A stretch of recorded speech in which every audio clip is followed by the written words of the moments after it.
क्या ये एक रिलीजियस जंग है? हमें लगता है कि this is the Zionist versus the Muslims in epic final battle. Do you think it's a religious war? No, of course not. What's it about? इसमें ऑयल एक बहुत बड़ा फैक्टर है। एक सुपर पावर है एक तरफ, उसके साथ इसराइल है। उसे हमने अपना विलन भी बनाया हुआ है and fairly enough what they have done in the last 2-3 years can not be justified. Pakistan का क्या रोल है इस सब में? Should we be involve? क्या ईरान हमारा एलाई है या हम बना रहे हैं फोर्सफुली? अमेरिका आपका दोस्त नहीं है, चाइना आपका दुश्मन नहीं है। इसी तरह चाइना आपका दोस्त नहीं है, अमेरिका आपका दुश्मन नहीं है। सी पैक आपके मफाद से ज़्यादा चाइना का मफाद है। एक दिन वो पाकिस्तान इस बात पर नाराज़ होता है कि अमेरिका ने ईरान पे हमला कर लिया है, दूसरे दिन पाकिस्तान सारा इस बात को खुशियाँ मना रहा होता है कि ट्रंप ने देखे अपने ट्वीट में पाकिस्तान का जिक्र किया। जब ज़िया साहब वहाँ पर गेट कमांड कर रहे थे तो हम तो उसको भी मर्सनरीज थे। सऊदीया में हमारी फौजें तैनात रही, हम तो वहाँ भी मर्सनरीज का रोल अदा करते रहे। हमने बहुत सी दुनिया में हमने ये किया है। ख्वाजा आसिफ साहब ने खुल के कुछ अर्सा पहले ये कहा कि हम जो है डर्टी वर्क करते रहे हैं अमेरिका का और दूसरे ममालिक का। अभी हमारे नेबर से कोई खास बनती तो है नहीं चाइना के अलावा। चाइना ने भी आपके वीज़े बंद किए वैसे तो वो तो आप छोड़ दें। तो आपने सिर्फ इस्लामाबाद का रेड जोन बंद नहीं किया, आपने इस्लामाबाद बंद किया, आपने पिंडी बंद किया, आपने मोटरवेज बंद की, 10 दिन ट्रक खड़े रहे, आपने अरबों रुपए का नुकसान किया क्योंकि आप डरे हुए थे। I mean, there was some negotiation, obviously, जो इस्लामाबाद में हुई. There is some deal that has been proposed. Yes. And then yesterday Iran attacked the Fujairah oil refinery, जी. तो एंड गोल क्या है उधर? अगर मैं आपसे हाइपोथेसाइज करूं। नहीं, वो बड़ा क्लियर है, वो कोई इतना मुश्किल नहीं है। अच्छा।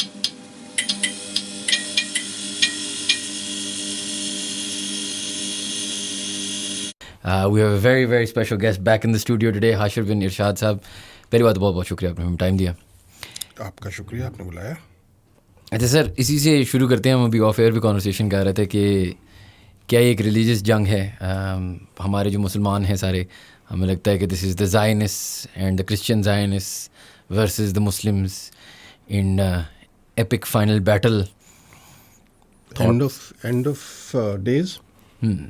पता नहीं यार, आपको शायद मसूद को बुलाना चाहिए था, आपने गलत बंदा बुला लिया। वो आपको ज़्यादा बेहतर बता सकते हैं, मुझे इस बारे में ज़्यादा मालूमात नहीं है। Do you think it's a religious war? No, of course not. What's it about? इतना सादा क्वेश्चन नहीं है। वॉर्स जो हैं बुनियादी तौर पे उनकी बहुत सारी वजूहात होती हैं। ये एक कॉम्प्लेक्स वॉर है, इसमें ऑयल एक बहुत बड़ा फैक्टर है जो रिसोर्स है बुनियादी तौर पर।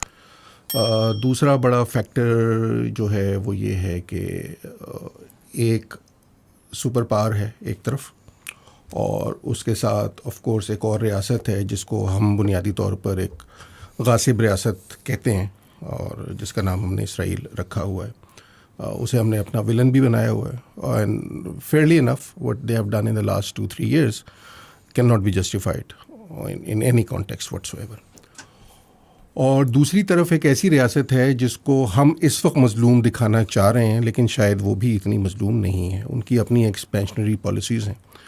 तो ये एक्सपेंशन जो ईरान की है, जिसे हम पॉलिटिकल इस्लाम कहते हैं, जो पॉलिटिकल इस्लाम को उन्होंने क्या उसको कहना चाहिए, उस पॉलिटिकल इस्लाम को अपने एक्सपेंशनरी पॉलिसीज़ के लिए या अपने एक्सपेंशनरी पर्पसेस के लिए या ऑब्जेक्टिव्स के लिए जब उन्होंने यूज़ करना शुरू किया तो कहीं ना कहीं मफादात का टकराव होता है। ये मफादात का टकराव लेबनान में हो सकता है, ये मफादात का टकराव गज़ा में हो सकता है, ये मफादात का टकराव इसराइल के अंदर हो सकता है, ये मफादात का टकराव इराक़ में हो सकता है, ये यमन में हो सकता है, और ये गल्फ़ स्टेट्स के अंदर भी हो सकता है। तो ये कहीं ना कहीं किसी नहज पर पहुँच कर ज़ाहिर है कि उसका एक मंतकी शायद नतीजा ये निकलना था कि किसी न किसी ऐसी जंग की तरफ हम बहुत सालों से बढ़ रहे थे, और अब वो जंग जो है वो हमारे सर पर हम उसे देख रहे हैं। ये तो एक वजह है। दूसरी बात ये कि मैं बड़ी ईमानदारी से आपको ये बताऊं कि मैं ऐसी किसी जंग की हिमायत नहीं कर सकता जो चाहे प्रीएम्प्टिव स्ट्राइक के नाम पे या किसी और मुल्क को आज़ादी दिलाने के नाम पे जो है उसको थोपा जाए या उसका नफाज किया जाए। हम सबको पता है कि अमेरिका का इस वक्त कोई ईरान में डेमोक्रेसी से कोई ख़ास दिलचस्पी नहीं है। उन्हें ईरानी अवाम को लिबरेट कराने से भी कोई दिलचस्पी नहीं है। ये बात तो बड़ी वाज़ेह है, इसमें कोई इसको समझने के लिए कोई ज़्यादा मुश्किल नहीं होना चाहिए। तो सवाल ये है कि फिर वो एक अचानक वॉर तो नहीं, लेकिन वो ऐसी वॉर क्यों शुरू होती है। तो इस वॉर के लिए एक बहुत बड़ा लंबा चौड़ा पूरा हिस्टोरिकल पर्सपेक्टिव है जो हमें देखना पड़ेगा कि हम यहाँ तक क्यों पहुँचे हैं। चाहे हम उसको ईरान इनकलाब के साथ जोड़ें और वहाँ से एक एंटी अमेरिका स्टांस जो है, जो कि ईरान की इस वक्त की रजीम और इससे पिछले कई सालों की बल्कि कई दहाइयों की रजीम की शायद सर्वाइवल का वाहिद नारा था, मर्ग बर अमरीका का नारा। इसके अलावा तो वो अपने अवाम को कोई ख़ास कुछ दे नहीं सके। तो इसका मतलब ये है कि उन्होंने इस नारे को लेकर चलना है। इस वक्त जो ये वॉर शुरू होती है उसके पीछे कहने को 2 मकासद बयान किए जाते हैं, लेकिन ये मकासद हम पहले भी सुनते आए हैं। एक मकसद उसमें यह है कि ईरान यूरेनियम एनरिचमेंट के बहुत करीब पहुंच गया है और वो कल को बम बना लेगा, लेकिन ये बात हम पिछले 50 साल से सुन रहे हैं। यही WMDs वाली बात हमने इराक़ के हवाले से भी सुनी और बाद में इराक़ से कुछ निकला नहीं, तो हमें पता लग गया कि बुनियादी तौर पर ये एक एक्सक्यूज़ है जो कि हम यूज़ करते हैं। तो वो आपने बचपन में वो कहानी हमने सब लोगों ने पढ़ी हुई है, वो भेड़िए और मेमने वाली कहानी, तो तकरीबन वही वाली सिचुएशन होती है कि बहाना कोई भी बनाया जाए, जंग आखिर में हमने करनी है। ईरान को शायद एक इंटरनेशनल फोल्ड में लाना भी मकसद था जिससे वो बहुत बाहर है, और ईरान जो है वो ओपेक के बानी मेंबरान में से तो अपनी जगह है, बट एक बहुत बड़ा ऑयल जो है, ऑयल एक्सपोर्टिंग जो है उसका एक बड़ा मेजर ऑयल एक्सपोर्टिंग कंट्रीज़ में से एक उसका बड़ा मेजर मकाम है। दुनिया के टॉप 3-4 ममालिक में अगर आप गिन लें तो उसको आ रहा है।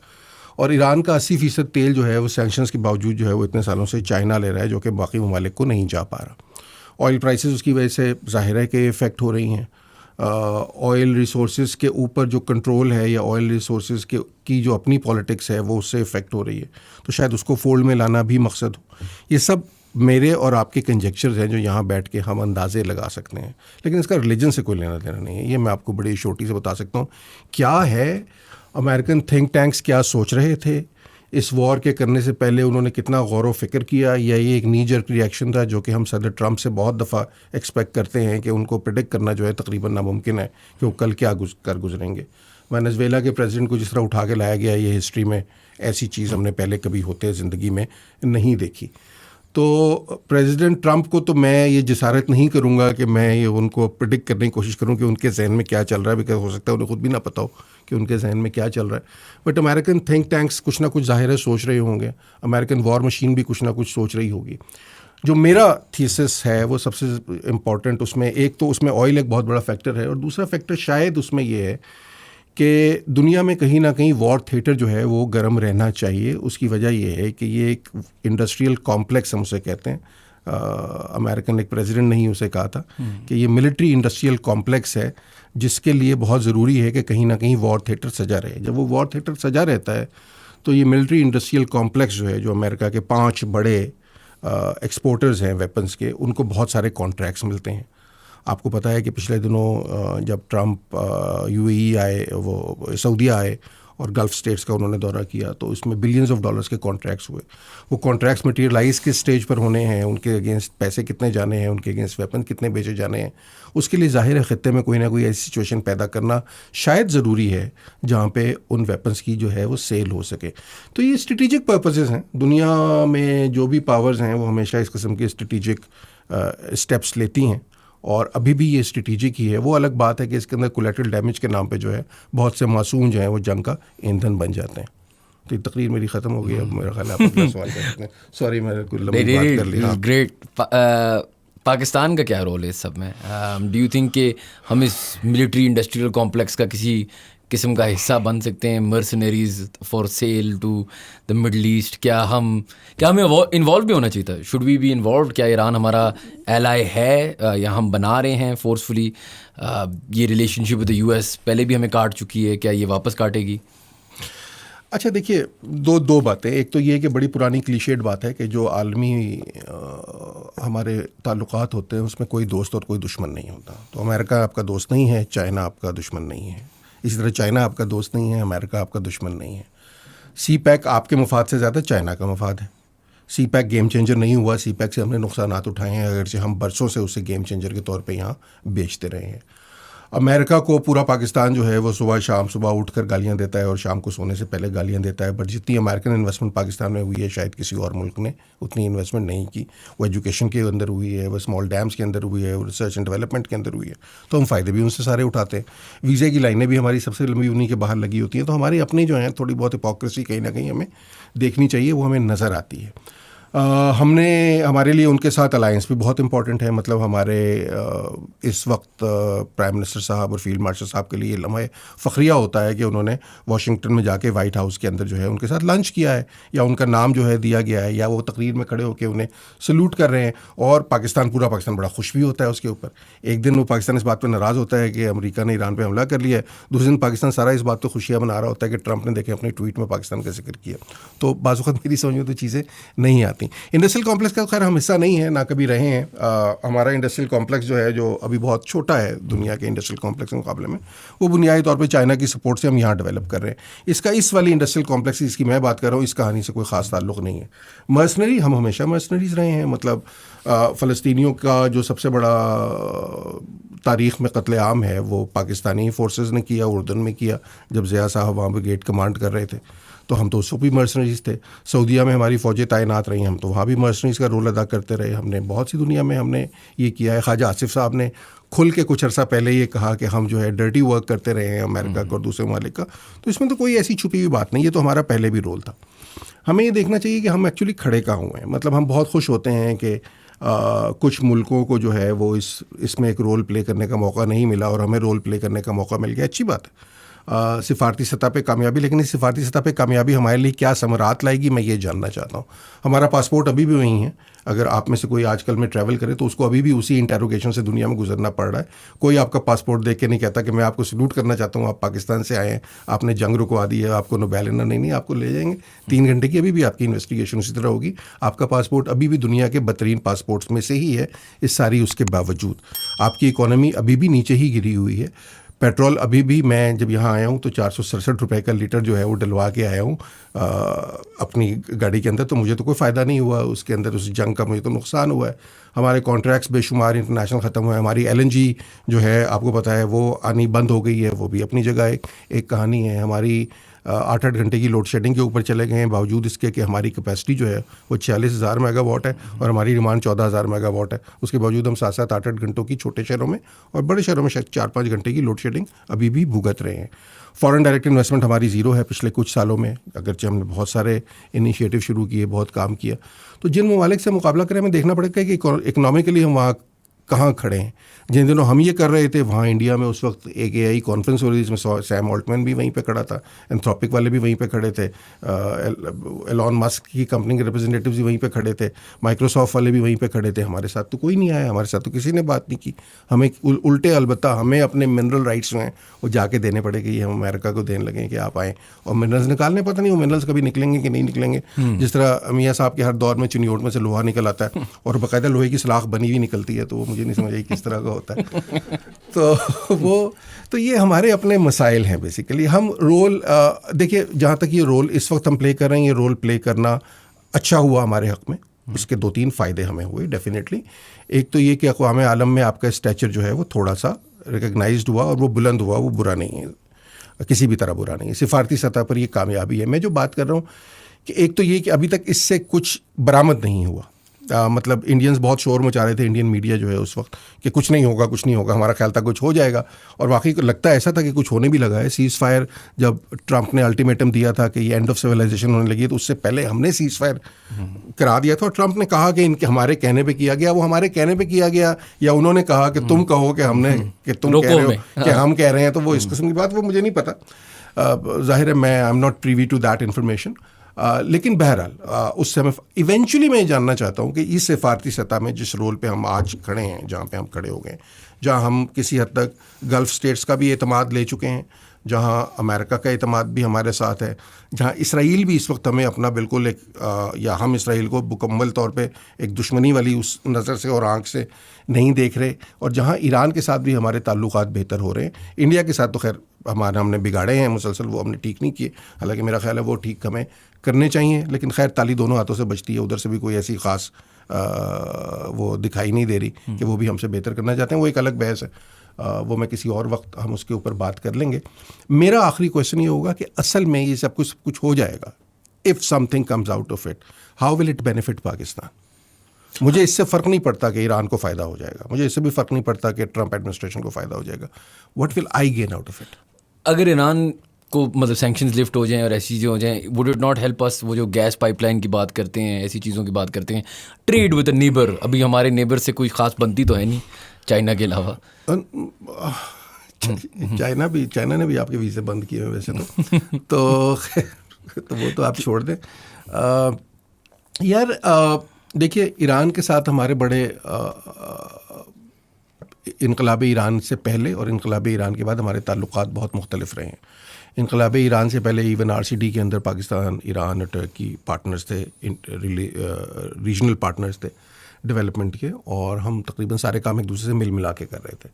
इनकलाब के बाद एक पोजीशंस वो आई कि उसकी वजह से हमें लगता ही है कि ईरान में बड़ा इनकलाब आ गया और ये हो गया और इस्लाम आ गया, ये पॉलिटिकल इस्लाम जिसे मैं कहता हूँ, जिसका कोई फ़ायदा ईरान को आज तक मुझे तो नहीं नज़र आता कि क्या वो 1-1 करोड़ रुपए का अगर आप नोट छाप रहे हो तो मेरी समझ से बाहर है कि इस फ़ायदे का मैं क्या करूँ।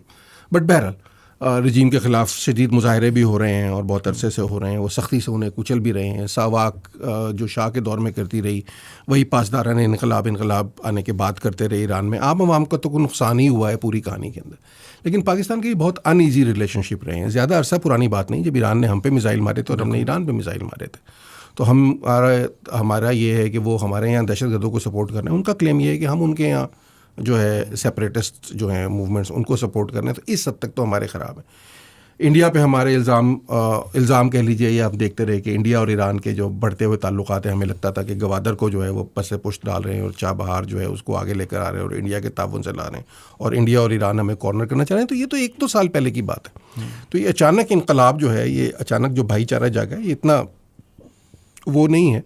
ज़ाहिर है इसके पीछे एक ये कोशिश भी हो सकती है कि जो हमारे इस खित्ते में तकरीबन तमाम नेबर्स के साथ बिगड़ते हुए ताल्लुकात हैं, बिकॉज आप देखिए अफ़गानिस्तान के साथ और इंडिया के साथ हमारा ईस्ट और वेस्ट दोनों साइड की बॉर्डर्स जो हैं उस पर हमारी शदीद किस्म की, हम हर वक्त वॉर फुटिंग के ऊपर हैं और लड़ रहे हैं और हर दूसरे दिन कुछ ना कुछ कर लेते हैं। ईरान के साथ भी हम कुछ दिन पहले लड़ रहे थे और तो बाकी रह क्या गया, बाकी एक तरफ चाइना ही रह गया। उसके साथ ही बॉर्डर तो बंद ही है, वैसे हमारा कौन सा कोई सॉफ्ट बॉर्डर है उसके साथ। और चाइना के अपने मफादात हैं, वो कभी हमसे खुश हो जाता है, कभी हमसे नाराज़ हो जाता है, कभी हमें लोन दे देता है, कभी हमें कोयले के अपने प्लांट जो उन्होंने बंद करके फेंकने होते हैं वो हमें महंगे दामों बेच देता है और हम बड़ी खुशी से ले लेते हैं। कभी हमें रेल के डब्बे दे देता है जो हमारी पटरियों जितने ही नहीं होते और हम वो भी ख़रीद लेते हैं। तो खैर वो उसको छोड़ दीजिए। चाइना वाली कहानी भी एक अपनी जगह एक कहानी ही है। बट यस, ये हो सकता है इसके पीछे एक कॉन्शियस एफर्ट कि ये जो ताल्लुकात में स्ट्रेन है, ये कहीं ना कहीं तो दबाव हमें इसको रिलीज़ करना है। हम सारे इकट्ठे, सारे चौमुखी नहीं लड़ सकते सारे हमसायों से। तो ईरान के साथ अगर बेहतर हो जाएगा तो उससे 2 फ़ायदे हमें होंगे। एक तो हो सकता है, ये अभी बहुत बड़ा इफ़ है कि सैंक्शंस उठती हैं और हमारी गैस पाइपलाइन हमें मिल जाती है या ईरानी तेल हमें मिलना शुरू हो जाता है, जो कि चाइना बगैर सैंक्शंस लगे हुए ले रहा है और कोई उसे रोकने वाला नहीं है उसके अंदर। बिकॉज अगेन उनकी पावर है ना, वो कर सकते हैं, हम नहीं कर सकते, हम हमारी हिम्मत नहीं है इतनी। और दूसरा ये कि जो ईरान और इंडिया का नेक्सस हमारी इस्टेब्लिशमेंट को समझ आ रहा था, वो टूट जाएगा और हम एक और नया नेक्सस बना लेंगे, जो कि मेरे अपने ख्याल में इस खित्ते के लिए कोई बहुत अच्छी बात नहीं है कि इंडिया ईरान नेक्सस बने या हम पाकिस्तान ईरान नेक्सस इंडिया के ख़िलाफ़ या इंडिया ईरान नेक्सस पाकिस्तान के ख़िलाफ़ बने। ये रीजनल पार्टनर्स को मिलजुल के चलना चाहिए। हमसाए आप चेंज नहीं कर सकते। We should have better relations with India and India should think twice before actually going in the direction that they are going right now. इस पर बहुत से हमारे जो इंडिया से देखने वाले भाव हैं वो खफा हो जाते हैं इस बात के ऊपर। बट इस वक्त ताली दोनों हाथों से बज रही है। हो सकता है बहुत बड़ा अरसा ऐसा रहा हो जब ताली हमने ज़्यादा बजाई हो, लेकिन इस वक्त ताली दोनों हाथों से बज रही है और ये इस खित्ते के अवाम के लिए कम से कम अच्छा नहीं है। हमारे लिए ज़्यादा बुरा है क्योंकि हमारे इकनॉमिक हालात बहरहाल ज़्यादा बुरे हैं और ये बात हमें मान लेनी चाहिए। इंडिया की जहाँ तक बात है, जो पाकिस्तान में एक नैरेटिव चला हुआ है कि पिछले साल की जंग के बाद इंडिया का स्टॉक दुनिया में गिरा काफ़ी हद तक एंड पाकिस्तान का स्टॉक बहुत हद तक राइज हुआ। How much of that is propaganda, war propaganda, and how much of that is the truth? अच्छा, अब मैं अगर कहूँ मैं इसे मुस्तरद कर दूँ प्रोपेगेंडा कह के तो आप नाराज़ हो जाएंगे। अगर मैं कहूँ नहीं बिल्कुल ठीक है तो और लोग नाराज़ हो जाएंगे। मैं आपको बिल्कुल, देखिए मैं बात कर रहा हूँ एम्पिरिकल एविडेंस के ऊपर। ठीक है, स्टॉक गिरने या स्टॉक बढ़ने से आपकी क्या मुराद है? अगर आप कहते ये हैं कि दुनिया में इस वक्त जो है आपकी स्टैंडिंग या आपकी इम्पोर्टेंस इस बात से निकाली जाएगी कि आपके साथ कितने लोग बिजनेस पार्टनरशिप कर रहे हैं, आपके यहाँ कितनी फॉरेन डायरेक्ट इन्वेस्टमेंट हो रही है, कितने मुल्कों में आपको वीज़ा फ्री एंट्री मिल रही है, कितने मुल्क आपको कंसेशंस दे रहे हैं, तो फिर इसके ऊपर आपको देखना पड़ेगा कि हम कहाँ खड़े। हाँ, आज़रबाईजान के साथ हमारे ताल्लुकात बेहतर हो गए क्योंकि वो अपने मतलब आज़रबाईजान का हम क्या करेंगे, वो बाकू चले जाया करेंगे, तो इंडिया वाले बाकू नहीं जाएंगे, इससे ज़्यादा तो मुझे कुछ फ़ायदा उसका समझ नहीं आता। टर्की के साथ हमारे ताल्लुकात पहले भी, हम तो वहीं खड़े। मेरा सवाल है कि आप जंग के बाद से क्या पाकिस्तान में फॉरेन डायरेक्ट इन्वेस्टमेंट आई है? Not really. क्या पाकिस्तान के सिक्योरिटी हालात बेहतर हुए हैं? अभी आपने पाकिस्तान के कैपिटल के अंदर, अभी अमेरिकन आए भी नहीं जिस दूसरे राउंड में, सिर्फ ईरानी आए हैं, तो आपने सिर्फ इस्लामाबाद का रेड जोन बंद नहीं किया, आपने इस्लामाबाद बंद किया, आपने पिंडी बंद किया, आपने मोटरवेज बंद की, आपने हाईवेज बंद कर दी, 10-10 दिन ट्रक खड़े रहे आपके, आपने अरबों रुपए का नुकसान किया क्योंकि आप डरे हुए थे। तो सिक्योरिटी के तो हमारे हालात अभी इतने बुरे हैं, ये रियलिटी है ना, आपको मुझे सबको नज़र आ रही है भाई। एक सिक्योर अच्छे मुल्क के अंदर मुज़ाकरात हो रहे हैं तो होते रहे, क्या फ़र्क पड़ता है? आता है को बंदा, चले आप रेड जोन बंद कर देते हैं सिक्योरिटी के लिए, चले मुझे समझ आती है। लेकिन आपको पूरा एक कोई 5-6 हज़ार स्क्वायर किलोमीटर का एरिया बंद करना पड़ जाए तो फिर तो कहीं कोई गड़बड़ है ना। तो अगर आपकी फॉरेन डायरेक्ट इन्वेस्टमेंट नहीं बढ़ी, अगर दुनिया के जो AI जाइंट्स हैं, दुनिया के जो टेक जाइंट्स हैं, वो अभी भी इंडिया में इन्वेस्ट कर रहे हैं और आपके यहाँ इन्वेस्ट नहीं कर रहे, आपके जहाज़ों के कुछ सौदे शायद हो गए हैं और इंडिया के जहाज़ों के सौदे शायद कुछ कम हो गए हैं, fair enough, how will it affect the economy? India का रुपया 96 रुपीज़ पे है कल तक, और इंडिया का रुपया गिरा है अभी पिछले कुछ अर्से में, जंग की वजह से नहीं गिरा, उसकी और वजूहत है, बट गिरा है, बट अभी भी 96 में है। वी आर क्लोज टू 300, और ये आप 1 to 3 की रेशो पे हम हैं इस वक्त। इससे भी बुरे थे, थोड़ा सा इंप्रूवमेंट हुई है, बट 1 to 3 की रेशो पे we are not where we should optimally B.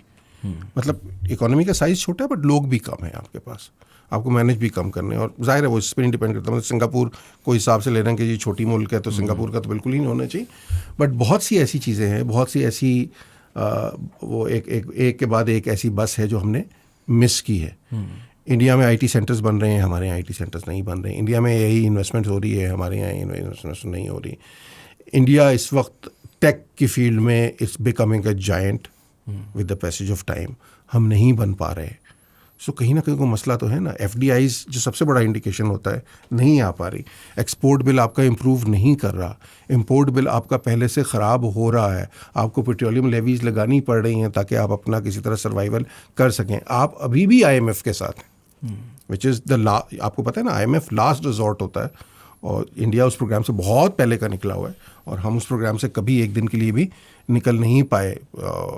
आप देख लीजिए अब कितने साल हो गए, 50 साल हो गए, 60 साल हो गए, 70 साल हो गए।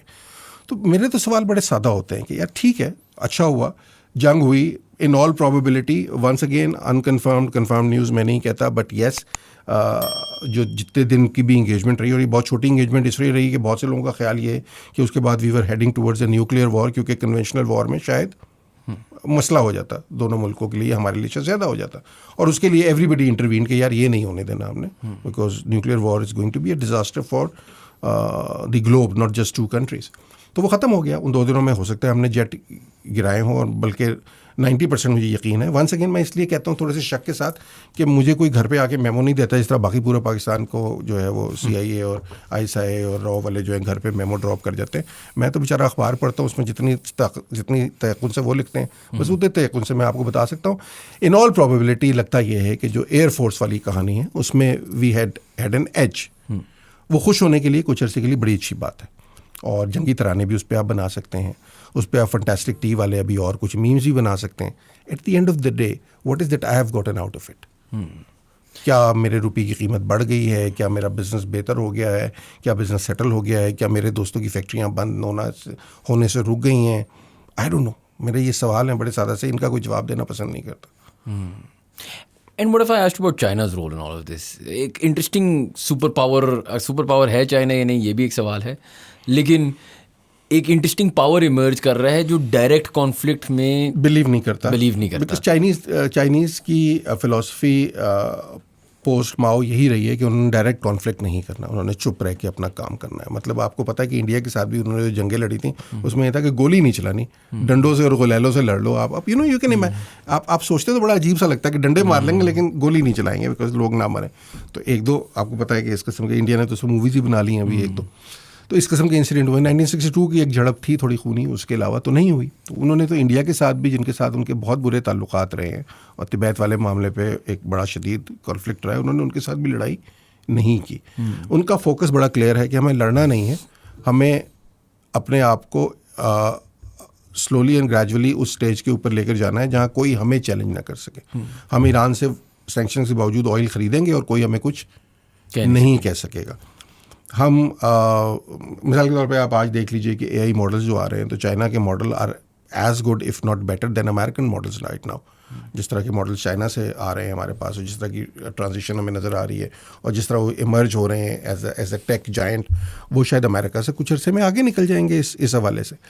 मिलिट्री माइट के हवाले से अभी भी बहुत फ़र्क है। अमेरिका के पास, जहाँ तक मुझे याद है, अगर मेरी फिगर्स गलत नहीं है, मैं बिल्कुल again from the top of my head कोई कोट कर रहा हूँ, कोई पॉडकास्ट में गलती है ना निकाले मेरी, बट मेरा ख्याल है अमेरिका के पास कोई जो 16,000 या 17,000 जहाज़ है, वहाँ चाइना के पास शायद 6,000 के करीब जहाज़ है, मतलब जो अच्छे वाले जहाज़ हैं जिनकी फ़ाइट हो सकती है। तो अभी कोई कंपैरिजन वहाँ पर भी नहीं है। China does not want to engage with US because वो इंगेजमेंट में उन्हें नुकसान हो जाएगा, तो वो इंगेज नहीं करना चाह रहे, और कभी भी उनका पर्पस नहीं था। तो इस वॉर में भी या किसी भी वॉर में भी आपको चाइना कूदता हुआ नज़र नहीं आएगा। वो पाकिस्तान के लिए भी नहीं कूदेगा, ये मैं आपको बता दूं। पाकिस्तान के लिए इस दफ़ा वो जो कूदा है, वो भी कूदा आपने देखा, वो एक एग्रेसिव नहीं उसकी इन्वॉल्वमेंट थी, that was a passive involvement. They have provided you with the overall umbrella of the Chinese technology, वो उन्होंने आपको दी, आपने उसको यूटिलाइज़ किया और आपने उसके तहत चाइना के जहाज़ गिरा, इंडिया के जहाज़ गिरा लिए। ये आपकी उनके साथ अंडरस्टैंडिंग है, बिकॉज वो बफर के तौर पे आपको यूज़ कर रहे हैं। बिकॉज इंडिया एक बड़ी पावर है, चाइना एक बड़ी पावर है, दोनों आपस में अगर वो कितने, तो वो पाकिस्तान को यूज़ करते हैं कि इंडिया के दोनों तरफ वो एक कहानी खड़ी करते हैं। तो ये उनका मफाद है, ये कोई आपकी हिमालय से ऊंची और बहरा अरब से गहरी दोस्ती वाली बात नहीं है। उन्हें चाहिए ये बैलेंस उन्हें क्रिएट करना है दोनों साइड में, इस वजह से वो आपके साथ कर रहे हैं। बट एग्रेसिवली नहीं आए, उनके जहाज़ उड़ के नहीं आए, उन्होंने कोई बमबारी नहीं की, उन्होंने अपनी फोर्स डिप्लॉय नहीं की, उन्होंने कोई ब्रास्टेक नहीं किया। और आपको लगता है अगर बुरा भी हो जाता तो ना आते? मेरा नहीं ख्याल। क्यों? उनके फ़ायदे में क्या होता है अगर पाकिस्तान? वो एग्रेसिवली इन्वॉल्व नहीं होना चाहते किसी भी कॉन्फ्लिक्ट के अंदर। अभी कुछ अर्सा पहले मतलब ओपन इंटरनेशनल वाटर्स के अंदर भी आपको पता है कि अमेरिकन और चाइनीज़ कॉन्फ्लिक्ट जो है एस्केलेट कर गया था, बट उस टाइम पे भी उन्होंने इंगेज नहीं किया। They don't want to engage, they don't. देखिए, ये सबक हैं जो आपने कोल्ड वॉर से सीखे हैं रशिया के साथ, क्योंकि रशिया ने अपनी बहुत तवानाई इसके ऊपर लगाई कि इंगेजमेंट की जाए, चाहे प्रॉक्सी इंगेजमेंट की जाए। उस प्रॉक्सी इंगेजमेंट का रशिया को इकोनॉमिकली इवेंचुअली नुकसान हुआ। आयरन कर्टन के पीछे जब खुला आयरन कर्टन जब टूटा, जब यूएसएसआर टूटा, जब ये सारी रियासतें बाहर निकलीं, तो इवेंचुअली हमने देखा कि रशियन इकोनॉमी हैज़ क्रिपल्ड, और वो अभी भी रशियन इकोनॉमी वहाँ पे नहीं है जहाँ पे उन्हें होना चाहिए। वो यूक्रेन वॉर को भी किसी मंतकी अंजाम तक नहीं पहुँचा सके इतने अरसे के बाद भी।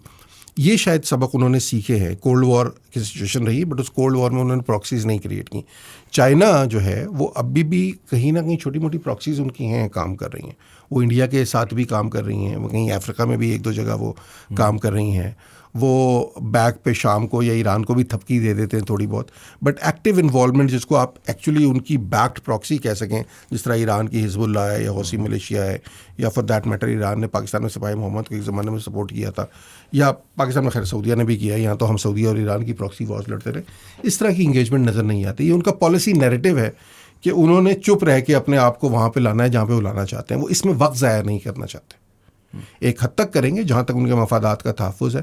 कहीं उनके मिनरल राइट्स हैं, उन्होंने उसका तहफ़्फ़ुज़ करना है। कहीं काने हैं जिसके ऊपर उन्हें लेकर जाने हैं अपने पास चीज़ें, वो उसका तहफ़्फ़ुज़ करेंगे। कोई ऑयल रूट्स है, वो उसका तहफ़्फ़ुज़ करेंगे। But beyond that no, they are not going to involve in an active war. I don't see that happening. Where does Iran go with all of this? मतलब आपने अभी चाइना की बात की, पाकिस्तान की बात की, ईरान ने, I mean, there was some negotiation obviously जो इस्लामाबाद में हुई. There is some deal that has been proposed. Yes. And then yesterday Iran attacked Fujairah oil refinery. जी.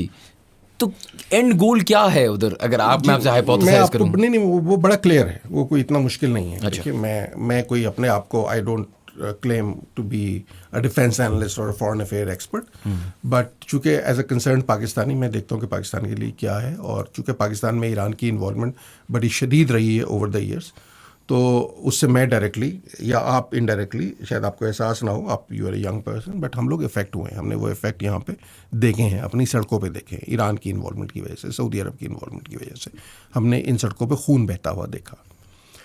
हमने मसाइल का यहाँ सामना किया है। हमने देखा है कि यहाँ सेक्टेरियन डिवाइड जो है वो ईरान की इन्वॉल्वमेंट की वजह से या सऊदीया की इन्वॉल्वमेंट की वजह से क्यों वसीतर हुआ है, और जिसकी वजह से आज भी हम उससे बाहर नहीं निकल पा रहे। आज भी ईरान, पाकिस्तान की 20% पॉपुलेशन जो है वो शिया पॉपुलेशन है। मैं आपको बड़ी ईमानदारी से ही कह रहा हूँ, और इससे बहुत से लोग बहुत खफा होंगे, लेकिन पाकिस्तान ईरान की अगर कभी जंग हो जाए, खुदा न खास्ता, तो आपकी अक्सरियत जो शिया पॉपुलेशन है वो कहेगी ईरान वाले ठीक हैं और पाकिस्तान वाले गलत हैं। ये मैं बड़ी ईमानदारी से आपको बता रहा हूँ। मतलब वो एसोसिएशन जो है उनकी अकीदे के साथ ज़्यादा है बनिस्बत एक जोग्राफिक आइडेंटिटी की, जिसे हम नेशन स्टेट कहते हैं। और नेशन स्टेट में ये मैटर नहीं करना चाहिए असूली तौर पर, लेकिन चूंकि ये हमने खिता बनाई ही नेशन स्टेट हमने रिलीजन के नाम पे, तो फिर यहाँ पे तो ये होगा।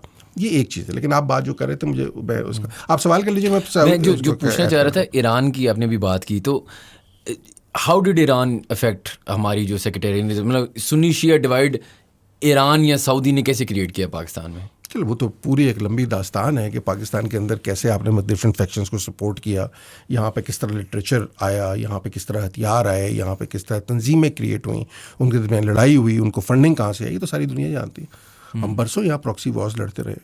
ये जो आपके सामलाई ज़हीर साहब के वालिद थे, सामलाई ज़हीर साहब, ये एक साइड पहले हदीस वाली जो कम्युनिटी थी वो वहाँ पे खड़ी थी। सिपाही मोहम्मद यहाँ पे बनी, सिपाही साहबा यहाँ पे बनी। फंडिंग्स कहाँ से आती थी, इनको कौन करता था, किस किस जगह से क्या क्या होता था, ये अपनी पूरी कहानी है। वो इस वक्त तो कॉन्टेक्स्ट नहीं है, मैं उधर नहीं जाना चाहता। It's probably a little before your time, but हमने यहाँ पे देखा है, अभी भी है। अभी भी ईरान बड़ा एक्टिवली सपोर्ट करता है आपकी शिया कम्युनिटी को पाकिस्तान में, which is okay, I don't mind that, as long as it does not go towards creating further sectarian divide. ठीक हो गया। अब आ जाइए ईरान में होता क्या है। ईरान में बुनियादी तौर पर इस वक्त 3 पावर सेंटर्स जो हैं वो काम कर रहे हैं। ठीक है, एक पावर सेंटर वो है, आप देखिए, आप ट्रंप से आपको 1000 इख्तलाफ होंगे, बट 2.5 साल बाद या 2 साल बाद ट्रंप विल बी हिस्ट्री। बिल्कुल, आप और मैं ये अमरीकी तिल का जोर लगा लें, कुछ नहीं कर सकते। Trump will be no more. JD Vance होगा कि नहीं होगा, कोई और आएगा कि नहीं आएगा, we can not tell. But इनकलाब के बाद से ईरान में या खुमैनी थे, या खामेनाई थे, या मुश्तबा खामेनाई। सो बेसिकली, और ये खुमैनी भी मर के हटे, खामनाई भी मर के हटे, और मुश्तबा खामनाई अभी थोड़ा सा प्रपोश है, बट हो सकता है वो भी किसी वक्त मर के ही हटेंगे। यानी जो ईरान का जो पावर सेंटर है वो डेमोक्रेटिक नहीं है, वो प्रिटी मच एक मोनार्की की तरह एक्ट कर रहा है। और मोनार्क से आप सवाल नहीं कर सकते, उनका जो दिल करेगा वो करेगा। उनको अच्छा लगेगा, आप अच्छे लगते हैं तो आपको खिलत दे देंगे, अगले दिन आप बुरे लगेंगे, आपको फांसी भी लटका देंगे, and nobody can question them. तो ईरान का पावर सेंटर जो इनकलाब के बाद से है, वो बुनियादी तौर पर जब इनकलाब आता है तो इस इनकलाब में कम्युनिस्ट होते हैं, इस इनकलाब में तलबा तंजीमें होती हैं, तोता पार्टी है, खल्क पार्टी है। लेकिन ये एक दिन जिस दिन होता है तो मुल्लाज इसको हाईजैक कर लेते हैं, और हाईजैक करने के बाद जो हरावल दस्ता था इनकलाब का, यानी जो नौजवान थे, उनके साथ जो कुछ हुआ वो हिस्ट्री डॉक्यूमेंटेड है। हज़ारों की तादाद में, अगर लाखों की तादाद में नहीं, लोग मारे गए, लड़कियां रेप हुई, लोग जेलों में गए, फांसियाँ दी गई, सिर्फ उनको कि उन्होंने मुकम्मल तौर पे अपनी पावर जो है एग्जर्ट करके वहाँ पे लानी थी। इनकलाब से पहले यही इल्ज़ाम सवाक पे लगते थे, इनकलाब के बाद जो है यही इल्ज़ाम जो है पासदाराना इनकलाब जो है, जो आपकी जो ईरान की रेवोल्यूशनरी गार्ड थी, ये उनके पास थी। उनके जैसे सेक्टर कमांडर कराची में एक दौर में एक्ट करते थे, तो ईरान में सेक्टर कमांडर दूसरा एक्ट करते थे।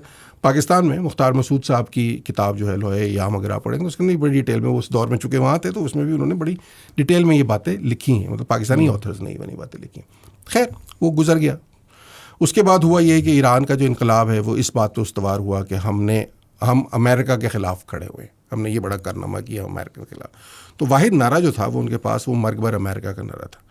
पहली दफ़ा हुआ कि तारीख़ में एक लेजिटिमेट गवर्नमेंट जो अपने आप को लेजिटिमेट कहती थी, उसने एक और लेजिटिमेट गवर्नमेंट की एम्बेसी के लोगों को यरगमाल बना लिया, या एम्बेसी को यरगमाल बना लिया। आपको बताया वो कितने दिन, मतलब वो सैकड़ों दिन जो है वो चलता है, उसके बाद उन्हें निकाला जाता है। वो आर्गो आपने देखी होगी, मूवी देखी होगी। तो ये भी दुनिया की हिस्ट्री में नहीं हुआ। तो ये उनके लिए नारा बड़ा इंपॉर्टेंट था। इस नारे से वो अपनी पावर जो है वो कशीद करते थे। With the passage of time of course आपने थोड़ा सा आवाम को भी मुतमईन करना होता है कि नहीं वो लॉलीपॉप उन्हें देना होता है। तो पार्लियामेंट भी है, पार्लियामेंट में आता भी है, सदर भी आता है। इंतखाब कौन लड़ेगा, उसका फैसला कौन करेगा, वो मजलिस खबरगान करेगी। मजलिस खबरगान कौन करेगी, कैसे करेगी, क्योंकि वो फैसला ही करेगी कि सुप्रीम कमांडर कहेगा। आप सदर नहीं बन सकते जब तक सुप्रीम कमांडर को आपकी शक्ल पसंद ना हो। आप पार्लियामेंट का इलेक्शन नहीं लड़ सकते जब तक सुप्रीम लीडर को, जो आयतुल्ला हैं खामनाई, जो बहुत सारे, उनको आपकी शक्ल पसंद है तो ठीक है। इसका ये भी नहीं कि आपके नज़रियात के ऊपर उन्हें कोई इंडोर्समेंट देनी है, आपकी शक्ल पसंद नहीं है तो बस आप नहीं लड़ सकते। तो ये बेसिकली एक शैम डेमोक्रेसी है। उस शैम डेमोक्रेसी के अंदर जो पार्लियामेंट है वो बुनियादी तौर पर पपेट का रोल अदा करती है। वो बेचारे कभी इस्लाह पसंद वहाँ पे आ जाते हैं, कभी थोड़े से मॉडरेट आ जाते हैं, फिर उन्हें पर करके निकाल देते हैं, फिर दूसरों को ले आते हैं जो उनको ज़्यादा इनकलाबी लगते हैं। तो ये चलता रहता है। इसमें जो एक तीसरी पावर है वो सख्त गिर घड़ा में से इस वक्त सईद जलीली का एक सख्त गिर धड़ा है 27 अरकान का। उन्होंने अपने दस्तखत से बयान भी जारी कर दिया। इधर मुज़ाकरात हो रहे थे, उधर बयान जारी कर रहे थे कि मुज़ाकरात नहीं होने चाहिए। ईरान की न्यूज़ एजेंसीज जो हैं वो आपस में, तस्नीम और राजा जो हैं वो आपस में लड़ रही हैं। इधर आप मुज़ाकरात करा रहे हैं, उधर जो है वो पासदारान इनकलाब के जो है उसका तर्जुमान का ट्वीट आ रहा है कि ये ईरान पाकिस्तान में हम एतबार नहीं कर सकते।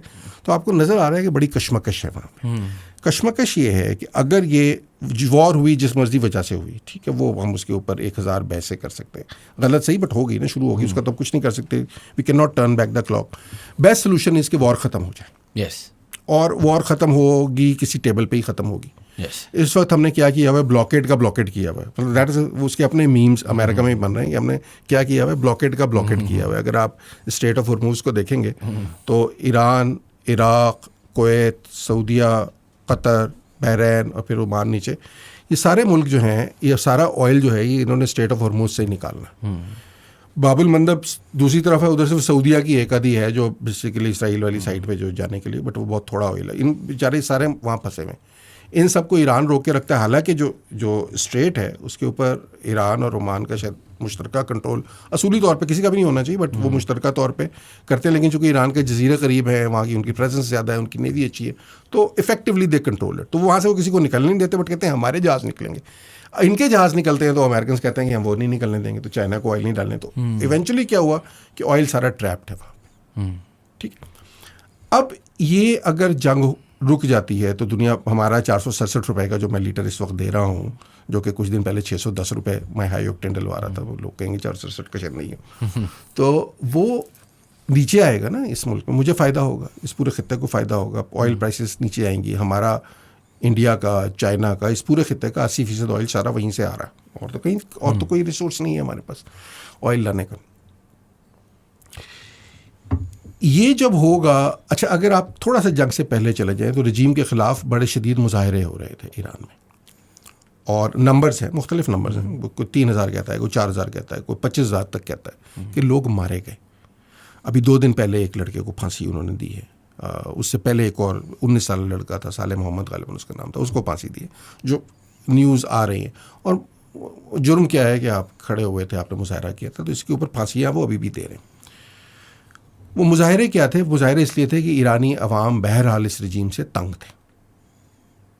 आप यहाँ बैठ के बड़ा कह लें कि बड़ी अच्छी रजीम थी, क्योंकि हमारे यहाँ लोगों को रोमांटिसाइज करने का बड़ा शौक होता है, लेकिन ये रजीम कुछ नहीं दे सकी ईरानी अवाम को। रजीम से तंग थे, मजहबी सख्तगिरी से तंग थे। ये मजहबी सख्तगिरी जो पहले बहुत ज़्यादा थी, वो बड़े शहरों में बहुत कम हो गई।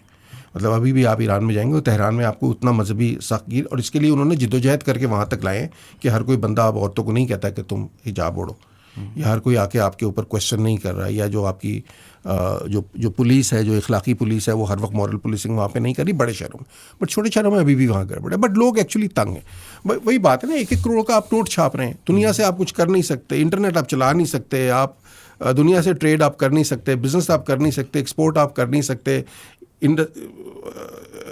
करेंसी आपकी ज़मीन पे गिरी हुई है, तो कहीं ना कहीं लोगों ने भड़कना है। ये रजीम के ख़िलाफ़ मुजाहरे हो रहे थे, और ये बड़ा था कि रजीम जो है बहुत क्रम्बल कर रही है, और रजीम को बहुत पुरतशद्दुद तौर पे रिएक्ट करना पड़ा। उस वक्त अमेरिकन को पता नहीं ब्रेन वेव पता नहीं गलत वक्त पे आई, ये सही वेव पे आई, और उन्होंने जंग जो शुरू की, तो क्या हुआ, जब जंग शुरू होती है ना, ईरानियों की एक 6000 साल की हिस्ट्री है, which is not a religious history. आपको देखिए, रिलीजन तो आपका शुरू होता है ना 1500 साल पहले, 1400 साल पहले, और वो रिलीजन भी है जो आपका अरब से इस्लाम आता है। आपको पता है ईरान की जो शिया कन्वर्जन है वो तो ज़्यादा पुरानी नहीं है।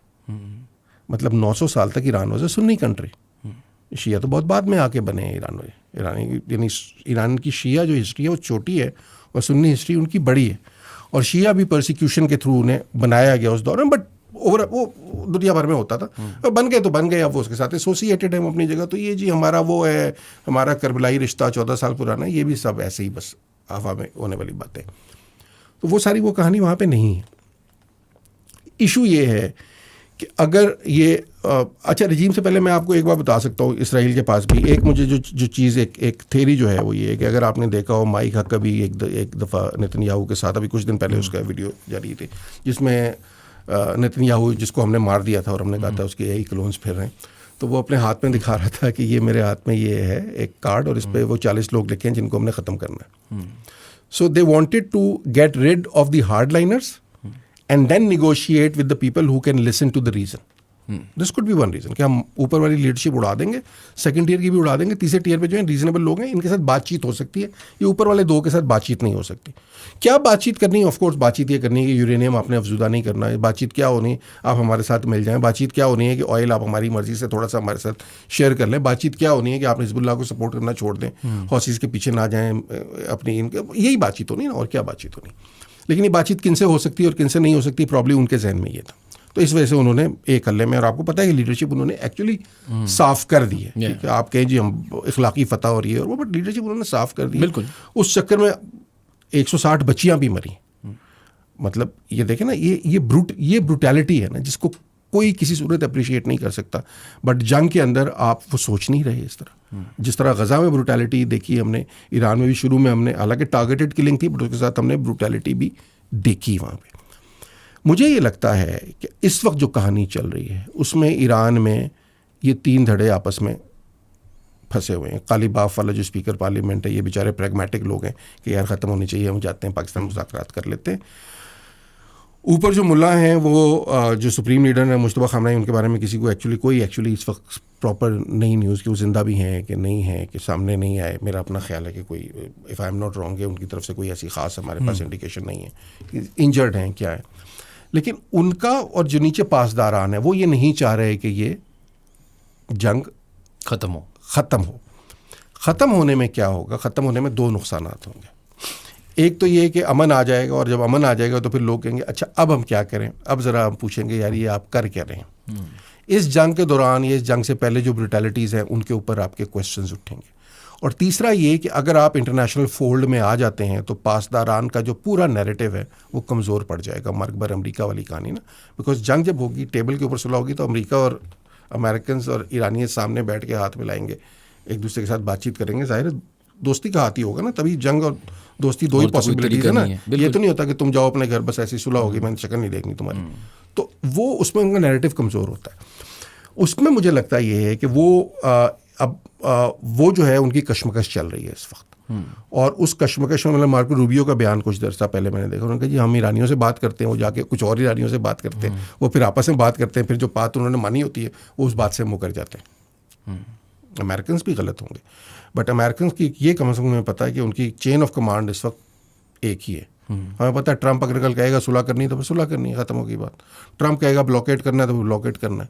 ईरान में मुझे इस वक्त कोई आइडेंटिफाइबल, मुझे नहीं पता कि Mojtaba Khamenei is calling the shots, Ahmad Vahidi जो पासदारान के हेड हैं is he calling the shots, या गालिब बाफ और इराक़ची जो हैं are they calling the shots.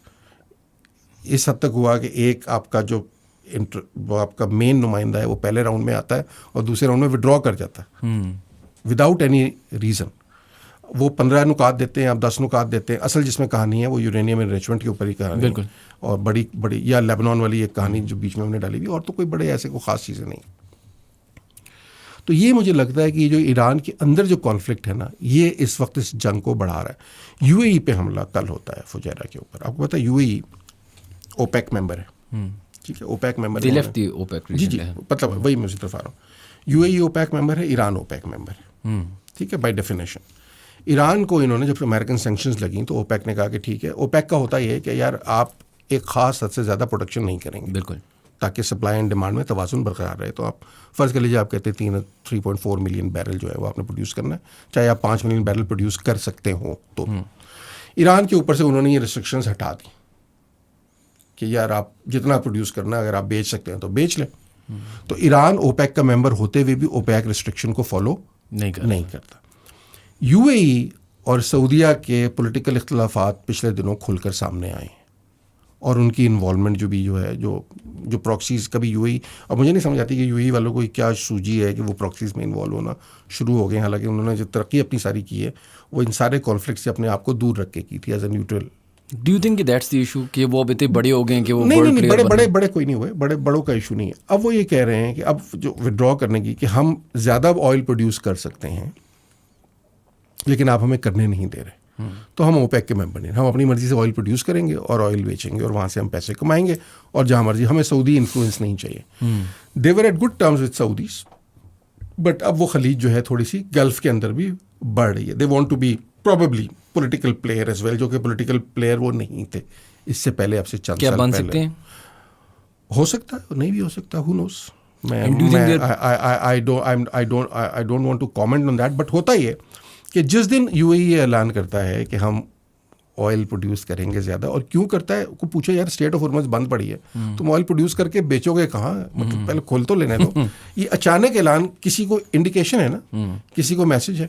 और अगले दिन ईरान क्या करता है, ईरान फुजेरा के ऊपर मिसाइल गिरा देता है और यूएई के ऊपर हमले शुरू कर देता है। अब ये हमले क्यों हो रहे हैं इस वक्त, उन हमलों की कोई तुक है नहीं। चलें आप किसी अमेरिकन जहाज़ को टारगेट कर रहे हो, जो कि अभी हुआ भी है, उन्होंने इनके किया है, इन्होंने उनको किया थोड़ा बहुत, फिर भी सेंस बनती है, बट ये इसका क्या मतलब है, because you want to escalate things जहाँ पे जंग जो है वो लगी रहे। तो जंग का लगा रहना मिलिट्री इंडस्ट्रियल कॉम्प्लेक्स की तो समझ आता है, ईरान में सिवाय इसकी मुझे कोई वजह समझ नहीं आती कि ईरान की जो सख्त गिर पार्टीज़ हैं या सख्त गिर उनके धड़े हैं, वो इस बात से खौफजदा हैं कि जंग ख़त्म होने के बाद उनका इन्फ्लुएंस जो है उसमें कमी आ जाएगी। और ये बिल्कुल पॉसिबल है कि जो रजीम चेंज की बात हम कर रहे थे वो वाकई रजीम चेंज एक्चुअली अवाम के थ्रू, जो कि होनी भी चाहिए। अमेरिका का कोई राइट नहीं है कि वो जाके रजीम चेंज कराता रहे, बिकॉज अमेरिका रजीम लोगों के लिए चेंज नहीं करता, अमेरिका अपने मफादात के लिए चेंज करता है। रजीम चेंज होगी, अवाम को चेंज करनी चाहिए।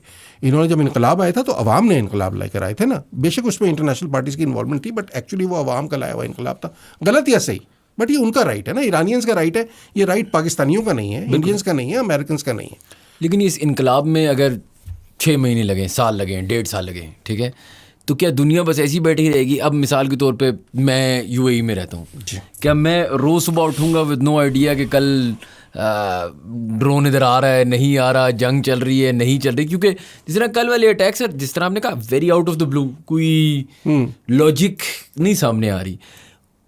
एक रेवोल्यूशन आते आते भी नहीं, लॉजिक तो आ रही नहीं, रेवोल्यूशन नहीं है। देखिए, मैं रेवोल्यूशन के तो कोई हक में नहीं हूँ, ठीक है, मेरे ख्याल से तो चीज़ें एवोल्यूशनरी प्रोसेस के थ्रू ठीक होनी चाहिए। ईरान में रजीम एवोल्यूशनरी प्रोसेस के थ्रू, मैं बड़ी ईमानदारी से आपको कह रहा हूँ कि ये जंग अगर ना छिड़ती तो मुझे लग रहा था कि 2027 अगले 1-2 साल बहुत क्रिटिकल हो जाएंगे और रजीम से संभला नहीं जाएगा, रजीम चेंज हो जाएगी ईरान के अंदर। इस जंग ने रजीम को मुत्तहिद किया, रजीम को सपोर्ट दी, रजीम को फ्यूल दे दिया कि देखो यार ये थे अमेरिकन, ये देखो ना तुम्हारे बच्चियों को मार रहे हैं, इनके खिलाफ हम खड़े थे, तो हमें खड़ा होना चाहिए ना। हालांकि उस नारे से कमाया, लेकिन वो एक जज्बाती नारे के तहत आपने मुत्तहिद कर दिया। जो मैं आपसे बात कर रहा था, मेरा ख्याल है ये पशकियान का जो कुछ अर्सा पहले बयान उनका, हमारी 6-7 हज़ार साल की हिस्ट्री है। 6,000 साल की हिस्ट्री जब आप करते हैं ना तो आप बहुत पीछे जाते हैं। आप इस्लाम के साथ नहीं जोड़े, आप पर्शियन डायनेस्टीज़ के साथ अपने आप को जोड़े और you are very proud of that.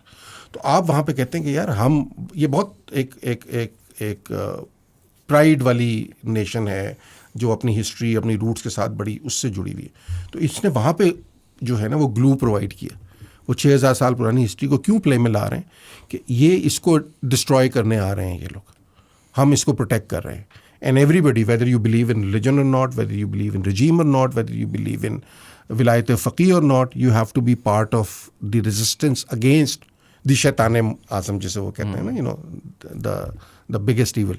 तो वो सारे उन्होंने मुत्तहिद कर दिया, तो ये इनको फ़ायदा हो गया। बिल्कुल, ये फ़ायदा ये अपने हाथ से स्लिप नहीं होने देना चाहते, मुझे लगता है। अगेन मैं बार बार ही कहता हूँ, ये मेरी असेसमेंट है, बिल्कुल गलत हो सकती है आपके, यार आप बिल्कुल गलत कह रहे हैं, ऐसी कोई बात नहीं, बट सामने आ रहा है ना। मतलब देखिए, सईद जलीली वाला धड़ा जो है वो ख़त लिख रहा है कि यार ये खामनाई साहब ने अगर ये बयान भी दिया तो गलत दिया है। एक आपका इधर आता है मुज़ाकरात करने, अगली दफ़ा वो विड्रॉ करके चला जाता है, मुज़ाकरात करने आता है, अचानक टेबल पे पता लगता है कि सब कुछ ठीक हो रहा है और finally they have to go back because पीछे से कोई ऐसी आ गई है कि यार नहीं, आपने एग्री नहीं करना, बहुत आगे पहुंच के, एंड दे विड्रू। हमें पता है कि Iranians withdrew, not the Americans who withdrew.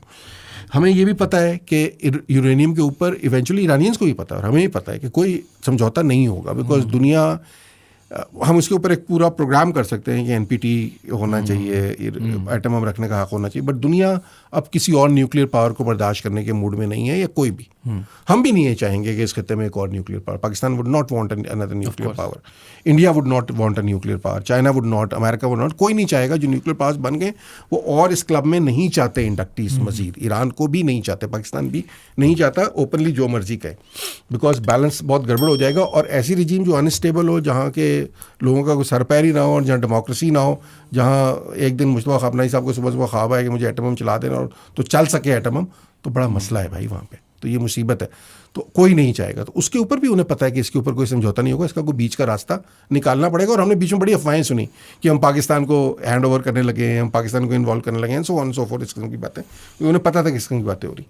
ये सारी की सारी चीज़ें जो आपका सख्त गीत धड़ा है, जो वाहिदी साहब का है या जलीली साहब का है, ये उसकी पावर उनके हाथ से निकल जाएगी। अगर सुलह, सीज़ फायर हो जाता है, जंग खुल जाती है, स्टेट ऑफ हॉर्मुज़ खुल जाता है, ब्लॉकेट ख़त्म हो जाती है, and America wants Iran to be in the fold, कि आओ यार ठीक है, तुम भी ऑयल एक्सपोर्ट करो, थोड़ा सा आओ हमारे साथ मिलो, हम सैंक्शंस हटा देते हैं। अमेरिका ईरान के दरमियान दुश्मनी ख़त्म हो ना हो, लेकिन थोड़ी सी दोस्ती की लहर अगर शुरू हो गई तो वो नारा फौत हो जाएगा जिस नारे के ऊपर वो खड़े हुए। लेकिन जो डेडलॉक है, एट सम पॉइंट अमेरिका को कुछ करना पड़ेगा ना। दुनिया अब स्ट्रेट को बंद कितने अरसा रखेगी? जी जाहिर।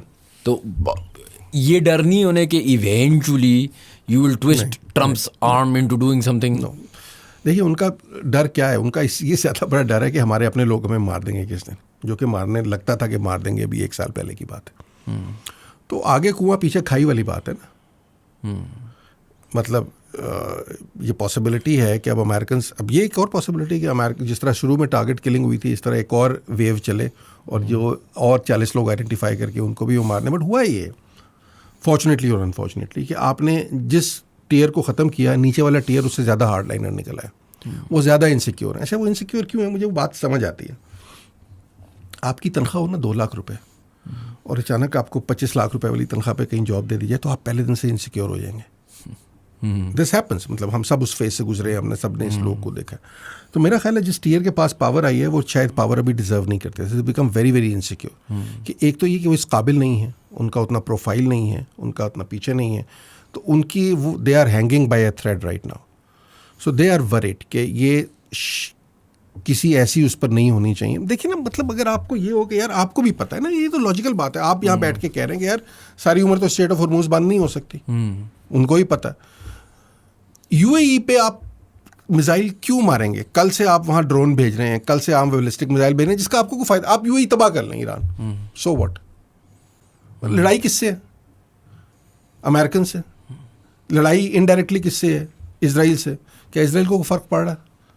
अब तो पहले हम कहते थे ना, हमने जनाब वहाँ के रडार तबाह कर दिए। हमारे यहाँ तो ऐसी ऐसी कहानियाँ, इतनी दिलचस्प कहानियाँ होती हैं हमारे यहाँ। साइंस बहुत शानदार होती है जो पढ़ाई जाती है ना।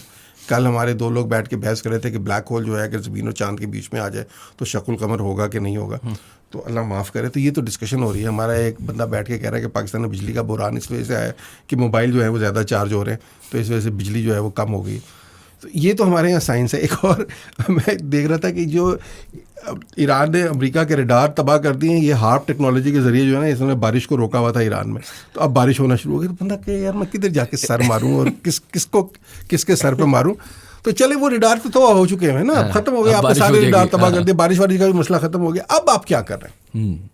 मतलब फुजैरा ऑयल रिफाइनरी अगर आपने तबाह कर दी, इससे पहले ही ऑयल कहीं नहीं जा रहा, तो होगा क्या? मतलब मुझे सिवाय वही ना, वही बिल्कुल ठीक कह रहे हैं आप, सिवाय इसके कि एस्केलेशन और केओस में इजाफा होगा और कुछ नहीं होगा।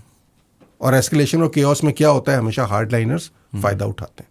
तो they want to make sure कि उनकी पोजीशन इतनी मुस्तहकम हो, या वो अपनी टर्म्स पे किसी तरह किसी को घुटनों पर बिठा के ला सकें। वो इस वक्त सुलह में इंटरेस्टेड नहीं है खास। जो सख्त, ये नहीं सारे ईरानी नहीं, मुझे लगता है कि जो प्रैग्मेटिक लोग हैं, तालिबाफ जैसे लोग, ये इराक़ी जैसे लोग, ये शायद सुलह में इंटरेस्टेड हैं। There is every possibility Mojtaba Khamenei या उनके गिर्द का जो ग्रुप है शायद वो भी इंटरेस्टेड हों किसी हद तक।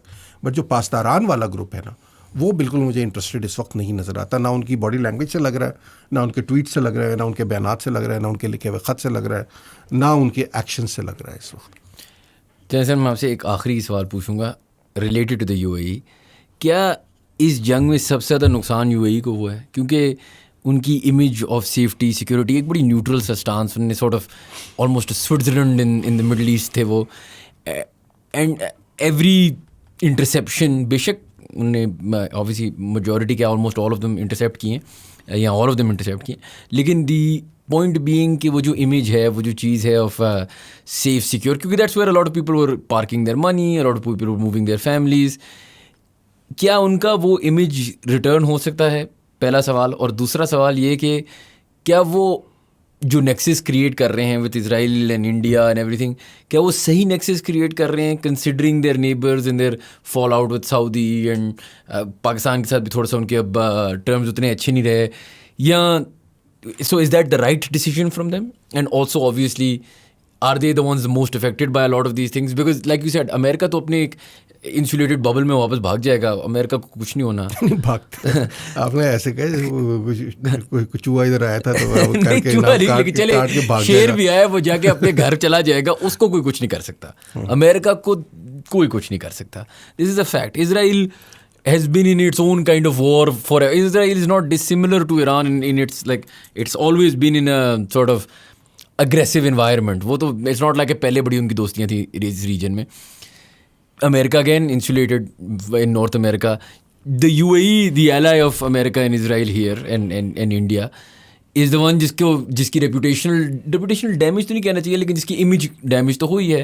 अब obviously मैं सुन रहा हूँ कि उधर मिसल गिर रही हैं, ये कर रही हैं, मैं सोच रहा हूँ मैं जाऊँ ना जाऊँ। How does this affect the UAE in the future?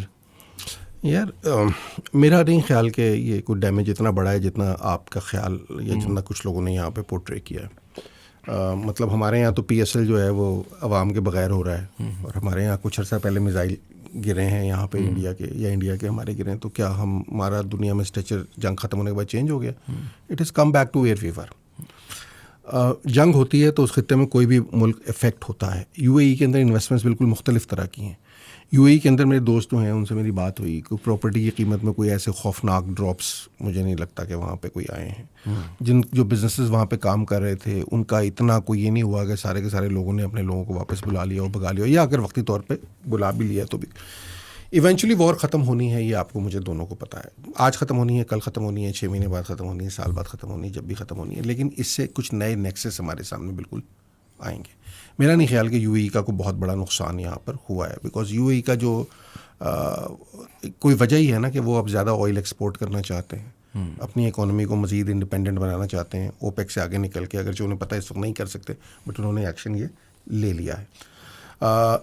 इस खत्ते के अंदर उनकी इंपॉर्टेंस अपनी जगह है, बट वो इंपॉर्टेंस फाइनेंशियल इंपॉर्टेंट है। They become a financial hub, they become a business hub over a period of time. Safety concerns होते हैं, बट ऐसे किसी भी जगह वॉर होगी तो सेफ्टी कंसर्न्स होंगे। इसराइल से ज़्यादा सेफ्टी कंसर्न्स तो किसी के नहीं होंगे। Israel has been thriving economically despite all these safety concerns. It has been daily का टेररिज्म वहाँ पे हो रहा है, टेररिज्म कह लीजिए, मैं कुछ और कोई मतलब वो टेररिज्म कहते हैं, हम उसे फ्रीडम फाइटर कहते हैं, बट वो डेली का एक कॉन्फ्लिक्ट है, डेली का कॉन्फ्लिक्ट है। It's a fact of life that is happening on daily basis. But economy is thriving. GDP आप देख लें उनका कहाँ खड़ा है, बाकी तमाम अरब मुल्कों के मुकाबले में उनका जीडीपी कहाँ खड़ा है, तो मेरा नहीं ख्याल कि उससे खास फर्क पड़ेगा। लेकिन अब ये हुआ है कि हमने हमने खुद पुश किया है, ईरान जो अब कर रहा है, मतलब यूएई के अंदर जो कर रहा है, इससे जो ईरान जो पासदारान, मेरा ख्याल है पासदारान को खास सोच नहीं रहे, वरना अगर वो सोचते तो इस खित्ते में इसराइल का इन्फ्लुएंस इंक्रीज़ कर जाएगा। बिकॉज इसराइल ने अभी 2 दिन पहले यूएई के साथ आयरन बीम वाला एक और एग्रीमेंट भी किया है, उनको डिफेंस शील्ड दे रहा है। अब्राहम अकॉर्ड्स के अंदर अब ज़्यादा से ज़्यादा अरब मुल्क जो जा रहे हैं, वही इसराइल की लड़ाई कभी भी ईरान के साथ नहीं थी। इसराइल अरब कॉन्फ्लिक्ट था। It was not even a Muslim-Yahud conflict. It was an Arab and non-Arab conflict. So if Arabs started accepting Israel, तो conflict तो अपनी मौत आप मर जाएगा किसी दिन. And Iran would be sidelined eventually. Because Iran की तो लड़ाई थी भी नहीं. ईरान ने तो अपनी प्रॉक्सीज के थ्रू, शिया प्रॉक्सीज के थ्रू, हिजबुल्लाह के थ्रू लबनान के अंदर कड़ी करके वहाँ पे, और बाद में हमास को सपोर्ट देकर अपनी एक प्रॉक्सी प्रेजेंस वहाँ पे बनाई, क्योंकि इन्हें बनानी थी। इनके पॉलिटिकल इस्लाम के लिए वो ज़रूरी था कि ये आगे बढ़ें। तो ईरान साइडलाइन होता मुझे नज़र आ रहा है इन द लॉन्गर रन। को फ़ायदा होता नज़र नहीं आ रहा मुझे ईरान का कोई ख़ास, बल्कि लेकिन मुझे, और दूसरा मुझे ये लग रहा है कि जो ऑब्जेक्टिव था ना जो हम इस खत्ते के अंदर पॉलिटिकल इस्लाम के ऑब्जेक्टिव है, इसराइल जो है वो हमारा दुश्मन है, इसराइल के ख़िलाफ़ हमने खड़ा होना। मुझे लगता ये है कि अरब वर्ल्ड और इसराइल में क़ुर्बत जो है इस पूरी जंग के बाद वो इंक्रीज़ कर जाएगी। सऊदी अरब के साथ एक अलग, बिकॉज सऊदीया का एक अपने मसाइल हैं, बट सऊदी के साथ अलग और यूएई के साथ अलग, दो अलग मुल्कों के दरमियान पॉलिटिकल टेंशन के बावजूद Israel could be N ally of Saudi Arab and Israel could be N ally of UAE. और जिस दिन इसराइल सऊदी अरब का एलाई बन जाएगा, हो सकता है उस दिन हम भी शायद कहेंगे यार हमें भी एलाई बनना है, हमारी तो कोई दूर बैठे, हमारी तो कोई जंग है भी नहीं, कोई मसला है नहीं। वो कब होगा वो अपनी कहानी है। ज़ाहिर है उसके लिए एक जेनोसाइडल गवर्नमेंट अगर है वहाँ पर और वो गज़ा के अंदर जिस किस्म की बर्बरियत हमने देखी है वो कर रही है, तो मेरा नहीं ख्याल किसी भी सेन गवर्नमेंट के लिए उनके साथ ताल्लुकात इम्प्रूव करना जो है वो ठीक होता। अवाम कम से कम अवाम उसके ख़िलाफ़ होते। बट आप देख रहे हैं कि यूएई के अवाम जो हैं इस वक्त, और यूएई के अंदर आपको पता है एक्सपर्ट्स की अक्सरियत है, बट यूएई का अवाम को कोई इस वक्त मसला नहीं है अगर इसराइल जो है उन्हें आयरन बीम दे रहा है, because at the end of the day roti है जो मैटर करती है। तो रोटी खाने के लिए आपको जो प्रोटेक्शन दे रहा है आप उसके साथ दोस्ती करेंगे बनस्बत उसके जो आपकी रोटी को हर्ट कर रहा है। तो मुझे ये लगता है कि जो अचीव करना चाहता था, जो ईरान के एक लॉन्ग टर्म ऑब्जेक्टिव से इस खत्ते के अंदर, अगर ये जंग प्रोलॉन्ग करती है तो वो हर्ट होंगे, उनका फ़ायदा नहीं होगा। जंग मुसल्लत की गई अपनी जगह, बिल्कुल ठीक बात है, इसमें कोई दो राय नहीं है।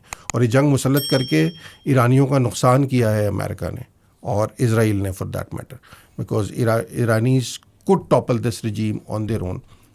अब नहीं कर सकते। हमारे बहुत से दोस्तों का ख्याल है कि उनसे नहीं होनी थी टॉपल, पॉसिबल नहीं था, दुनिया को इंटरवीन करना चाहिए। मैं कहता हूँ यार दुनिया को किसी मुल्क के लोगों को किसी दूसरे मुल्क के लोगों से कोई ख़ास दिलचस्पी नहीं होती।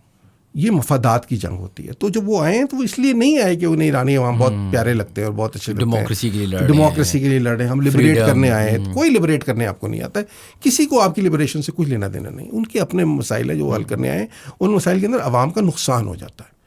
अवाम को अपनी स्ट्रगल अपनी फ़ाइट खुद करनी है, सपोर्ट करना है, चलें पैसिव सपोर्ट आप करते रहें, एग्रेसिव सपोर्ट आपको नहीं करनी चाहिए।